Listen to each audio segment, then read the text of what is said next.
சென்னை கோட்டுப்புறத்தில் உள்ள அண்ணா நூற்றாண்டு நூலகத்தில் துர்கா ஸ்டாலின் எழுதிய அவரும் நானும் இரண்டாம் பாகம் நூல் வெளியீட்டு விழா நடைபெற்று வருகிறது. அந்த காட்சிகளை பார்ப்போம். இந்த விழாவில் அவரும் நானும் புத்தகத்தின் பாகம் 2 வெளியிட்டு சிறப்பிக்கப்படுகிறது.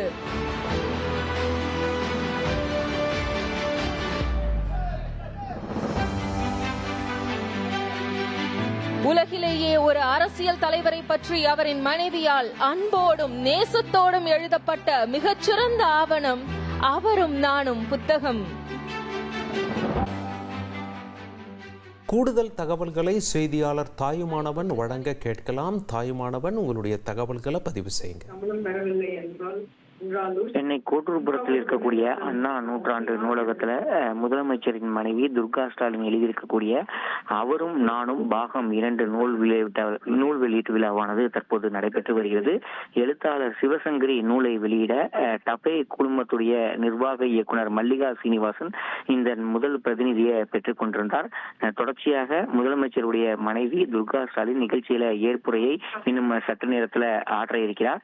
இந்த நூலுடைய சிறப்பு பிரதிநிதிகளை முதலமைச்சருடைய பேரன்களாக இருக்கக்கூடிய இன்பன் உதயநிதி, நலன் சபரிசன் மற்றும் பேத்திகள் ஆகியோர் பெற்றுக் கொண்டிருந்தார்கள். இந்த விழாவில் பல்வேறு முக்கிய நிர்வாகிகள் இதில் பங்கேற்றிருக்கிறார்கள். குறிப்பாக முதலமைச்சருடைய குடும்பத்தினர் இதில் பங்கெடுத்திருக்கக்கூடிய ஒரு சூழல்ல அவர்கள் மட்டுமல்லாம மூத்த அமைச்சர்கள் மற்றும் திமுகவுடைய முக்கிய நிர்வாகிகள் இந்த நிகழ்ச்சியில பங்கெடுத்திருக்கிறாங்க.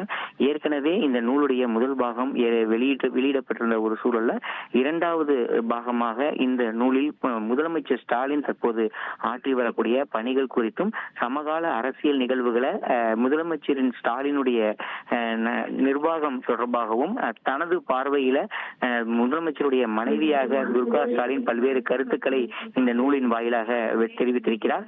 இந்த நூலில் வெளியீட்டு விழாவில் கவிஞர் மனுஷபுத்திரன், அதே போல் பத்திரிகையாளர் லோகநாயகி, எழுத்தாளர் சிவசங்கரி மற்றும் மூத்த பத்திரிகையாளர்கள் மற்றும் எழுத்தாளர்கள் இந்த நிகழ்ச்சியில பங்கெடுத்திருக்கக்கூடிய காட்சிகளை நாம் பார்க்க முடிகிறது. உங்களுடைய தகவல்